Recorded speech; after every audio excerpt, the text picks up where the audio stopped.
एक बार की बात है, एक लड़का था। उसका नाम प्रदीप, जो नगर में रहता था। वह अपने जीवन से बहुत निराश था। उनकी निराशा का कारण यह था कि वह अब तक अपने जीवन में कुछ नहीं कर रहा था। उसके माता पिता उसे ताने मारते थे कि आपके सभी मित्र कुछ न कुछ कर रहे हैं, लेकिन आप अभी भी घर बैठे हैं। दोस्तों के बीच भी अक्सर उनका मजाक उड़ाया जाता था। वह कहीं जाता तो लोग उससे पूछते कि आप क्या कर रहे हैं। उसे यह बताने में भी शर्म आ रही थी। वह कुछ नहीं कर रहा था। धीरे धीरे उसने रिश्तेदारों से मिलना जुलना कम कर दिया और लोगों से मिलना भी बंद कर दिया। वह ज्यादातर समय घर पर ही रहता है। वह अकेला रोता है और भगवान को कोसता है और अपनी किस्मत को दोष देता है। अब उसे अपना जीवन बोझ लगने लगा था।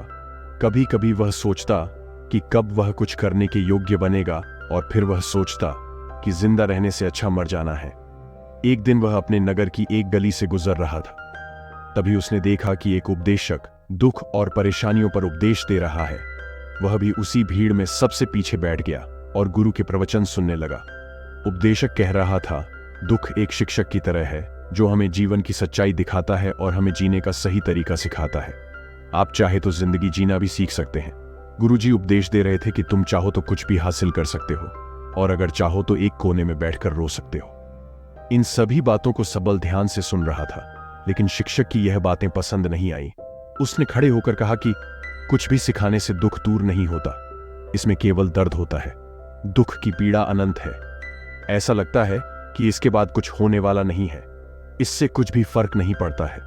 इसके सामने तो मौत भी छोटी लगती है। उपदेशक ने कहा, फिर तुम्हारा दुख क्या है? प्रदीप ने उसके सामने अपनी सारी व्यथा सुनाई और पूछा, मेरे दुख का कोई उपाय है तुम्हारे पास? यह सुनकर शिक्षक मुस्कुराए और बोले, तुम उस दिन मेरे पास आओ जब आपके जीवन में वास्तविक दर्द हो। मैं आपकी समस्या का समाधान अवश्य करूंगा। यह कहकर गुरु वहां से चला गया। प्रदीप ने सोचा, कहीं मेरा दुख नकली तो नहीं है? क्या मैं जिस दर्द से गुजर रहा हूं वह नकली है? मेरा दुख कोई नहीं समझ सकता। जब मां बाप नहीं समझते तो गुरु क्या समझेगा? उनके दुखों से व्यथित होकर प्रदीप ने एक फैसला लिया कि अब वह कुछ करेगा। प्रदीप ने एक छोटा व्यवसाय शुरू किया, पर उसे सफलता नहीं मिल रही थी। लेकिन उसके घर वाले पूछते हैं कि क्या वह कुछ कोशिश कर रहा है। वह अपने व्यवसाय में लगा रहा और धीरे धीरे उसे सफलता मिलने लगी। फिर उसने गति पकड़ी और केवल 3 साल के अंदर ही वह एक बड़ा बिजनेसमैन बन गया। अब प्रदीप के आसपास ऐसे कई लोग थे जो उसकी परवाह करते थे, जो उससे प्यार करते थे। अब उसके परिवार के सदस्य भी उसकी तारीफ करते नहीं थक रहे थे। दिन ब दिन उसके मित्रों की संख्या बढ़ती जा रही थी। अब वह अपनी जिंदगी से बहुत खुश था। उनके कुछ दोस्तों ने उन्हें सलाह दी कि जब आप एक बड़ा बिजनेसमैन बनकर बहुत खुश हैं, तो सोचिए आपको कितनी खुशी होगी अगर आप इस शहर और इस राज्य के सबसे बड़े बिजनेसमैन बन जाते हैं। कितने लोग आपसे जुड़ना चाहेंगे, आपकी कितनी बड़ी ख्याति होगी, और स्वयं राजा भी आपसे दोस्ती करना चाहेंगे और जरूरत पड़ने पर ही आपसे पैसे उधार लेंगे। दोस्तों की यह बात प्रदीप के मन में घर कर गई।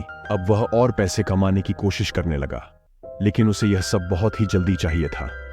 वह समय बर्बाद नहीं करना चाहता था। उनका अधिकांश समय इन चीजों को प्राप्त करने में गलाने लगा। इसलिए वह ऐसे काम करने लगा जो सही नहीं था। उसने बड़ा उधार लेना शुरू कर दिया। उसके दोस्तों से पैसे की मात्रा और अधिक मुनाफा कमाने के लालच में वह अपने माल में मिलावट करने लगा। उसने अन्य व्यापारियों के खिलाफ भी साजिश रची और उन्हें डराया धमकाया। जैसा उसके दोस्त कहते थे वैसा ही करता था। वह इन तरीकों से ज्यादा पैसा कमा रहा था, पर अब उसके जीवन में पहले जैसा चैन न था। उनके मन की शांति गायब हो गई थी और वह रात को सो नहीं पाता था। वह हंगामे में रहता था। वह सब कुछ पाकर भी उन्हें किसी चीज में सुख नहीं मिल रहा था। एक दिन प्रदीप अपनी गाड़ी में कहीं जा रहा था। तभी रास्ते में उसे उपदेशक का आश्रम दिखाई दिया। वह रुका और गुरु के पास जाकर बोला, संत, आपने मुझे आपके पास आने के लिए कहा था जब कभी मेरे जीवन में सच्चा दुख आए। अब मैं बहुत दुखी हूं। मेरी नींद हराम हो गई है। मुझे कहीं भी शांति नहीं मिल रही है। इस प्रकार प्रदीप ने अपनी सारी समस्याएं गुरु को बता दी। गुरु ने कहा, जब तुम पहली बार मुझसे मिलने आए थे तब भी तुम किसी दुख में थे। आपने उस दर्द से क्या सीखा? प्रदीप ने कहा कि सिर्फ सोचने और चिंता करने से कुछ नहीं होता। आपकी दृष्टि को सच करने के लिए यह कार्रवाई करता है, और सिर्फ काम करने से कुछ नहीं होता, परिणाम भी मिलना चाहिए। जब आपको लगता है कि आपका लक्ष्य हासिल नहीं होने वाला, तब राह में चाहे कितनी भी मुश्किलें आ जाएं, मन कितना भी निराश क्यों ना हो, कितना भी लगता हो कि अब कुछ नहीं होने वाला है, तभी विश्वास करें, मैं जो भी कर रहा हूं उसमें अवश्य सफल होऊंगा। लोग केवल सफल लोगों का सम्मान करते हैं। कोई कितना भी अच्छा क्यों ना हो, वह हमेशा लोगों की नजरों में बोझ बने रहते हैं। यह सब सुनकर उपदेशक मुस्कुराया और बोला, जो आपके पास है यह वास्तविक दुख नहीं है। आपके जीवन में वास्तविक दुख आए तब मेरे पास आओ, मैं उसे ठीक कर दूंगा। प्रदीप ने जाते समय साधु को सोने के सिक्कों से भरा घड़ा भेंट किया। घड़े को देखकर गुरु ने कहा कि यह मेरे किसी काम का नहीं है, उस पेड़ के नीचे गड्ढा खोदकर गाड़ दो। प्रदीप ने घड़े को पेड़ के नीचे दबा दिया, जैसा कि गुरु ने बताया, और वहां से चला गया। कुछ दिनों से कारोबार ठीक चल रहा था, लेकिन व्यापार के गलत तरीके के कारण धीरे धीरे उससे व्यापार में घाटा होने लगा। उसकी सारी दौलत धीरे धीरे खत्म होने लगी, और एक दिन ऐसा भी आया जब उसके पास कुछ भी नहीं बचा और उस पर कर्ज का बोझ चढ़ गया था। परंतु वह निश्चिंत था, क्योंकि उसने अपना सारा कर्ज अपने दोस्तों से लिया था। उसने सोचा कि उसके दोस्त बुरे वक्त में उनके साथ खड़े रहेंगे, लेकिन ऐसा कुछ नहीं हुआ। जैसे ही बुरा वक्त आया, दोस्त पहले उससे कर्ज मांगने लगे। अगर उसने कर्ज नहीं लौटाया, उन्होंने उसे जान से मारने की धमकी भी दी। उनके सभी शुभ चिंतक और प्रियजन उससे दूर हो गए। उसके दोस्त जो उसके साथ मस्ती किया करते थे, अब उससे दूर भाग रहे थे। उसका परिवार उसकी गलतियां और कमियां गिनने लगा। उनकी सारी संपत्ति नीलाम कर दी गई और उसके पास कुछ भी न बचा। जब उसने अपने पिता से मदद मांगी, पिता ने कहा कि मेरे पास थोड़ी सी संपत्ति है, मैं तुम्हारी मां को क्या कहूंगा अगर मैं तुम्हें दे दूं। यह संपत्ति हमारा अंतिम उपाय है। सबल के मन में गहरा दुख छा गया। उसके आसपास कोई नहीं था जो उनके दुख को समझ सके, जो उसे संभाल सके। जनता के इस विश्वासघात के कारण वह अंदर से टूट चुका था। वह सोचने लगा कि अब जीने का क्या मतलब है, अब मौत ही मेरा सहारा है। वह आत्महत्या करने के लिए पहाड़ी पर जा रहा था। तब से उसे याद आया कि उस शिक्षक ने उससे कहा था, मेरे पास आओ जब तुम्हारे जीवन में वास्तविक दुख हो। प्रदीप गुरु के पास गया और अपनी सारी व्यथा सुनाई। आंखों में आंसू लिए उसने कहा, हे गुरुजी, मेरे दुख का निवारण कीजिए। गुरु ने कहा, जब जीवन में असली दुख होता है तब मेरे पास आ जाना, मैं इसे जरूर ठीक करूंगा। प्रदीप ने कहा कि ये क्या हो रहा है, मेरी जिंदगी में अभी दुख नहीं है तो आखिर असली दुख क्या है। गुरुजी ने सबसे कहा कि पहले आप मुझे बताओ, आपने अपने दुख से क्या सीखा। प्रदीप ने कहा कि मैंने वह सीखा, जो लोग हमारे जीवन में आते हैं वह हमारी सफलता और प्रगति के कारण वो हमें धोखा जरूर देंगे, क्योंकि बुरे समय में वे हमारे साथ नहीं खड़े होंगे। वे अच्छे समय में ही हमारा फायदा उठाएंगे और बुरे समय में हमें छोड़ देंगे।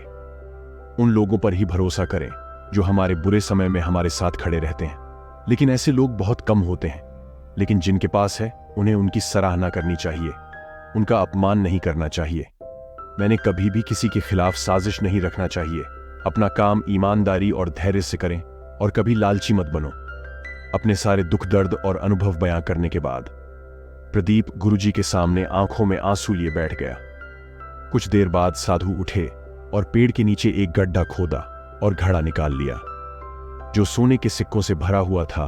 उसने प्रदीप को देकर कहा, मेरे पास आओ जब तुम्हारे जीवन में वास्तविक दुख हो।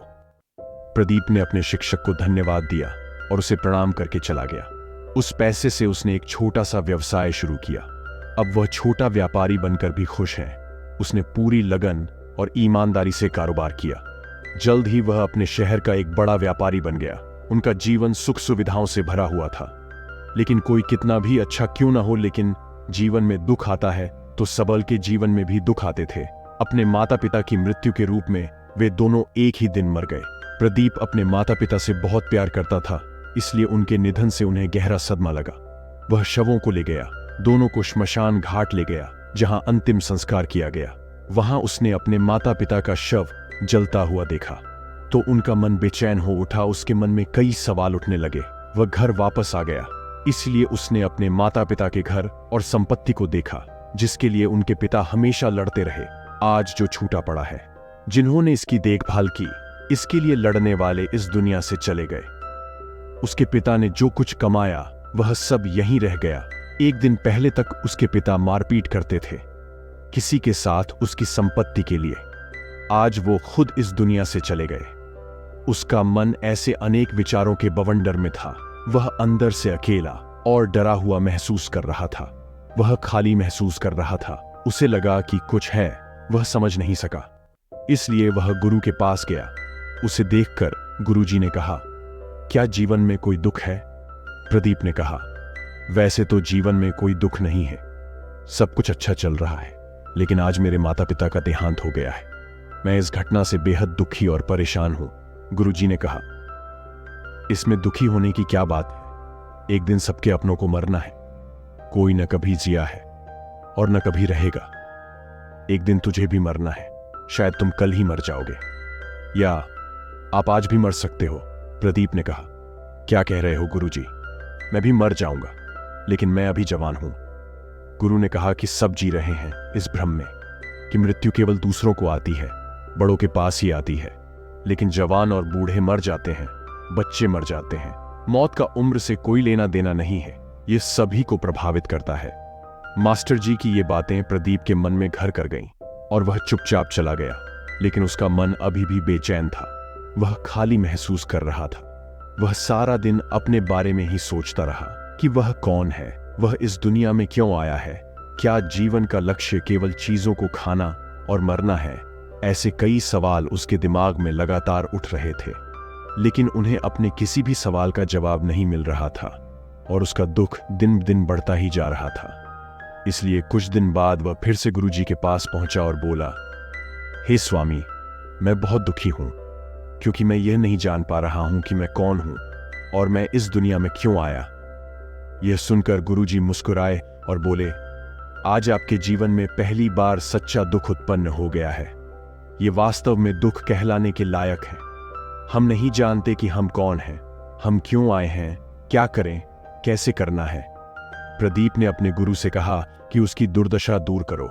गुरु ने कहा कि हम सभी इंसान हैं, जीवन भर संग्रह करते रहते हैं। प्रदीप ने कहा कि सभी इंसान जीवन भर धन, सम्मान, परिवार, प्रतिष्ठा, मित्र, शत्रु आदि जमा करता है। गुरु ने पूछा, क्या हम एकत्रित की गई चीजों में से कुछ भी अपने साथ ले जा सकते हैं? प्रदीप ने कहा, कोई भी इंसान अपने साथ कुछ भी नहीं ले जा सकता, वह सिर्फ अकेला ही जाता है। मेरे माता पिता भी अपने साथ कुछ भी नहीं लेकर गए। सब कुछ, धन संपत्ति, वैभव, सब कुछ यहां पर छोड़कर गए। शिक्षक ने कहा, अब मेरी बात ध्यान से सुनो। इस संसार में हमें जो संग्रह करना चाहिए वह हम नहीं करते। चीजें हमारे सामने होती हैं, लेकिन हम उन्हें देखने की कोशिश नहीं करते।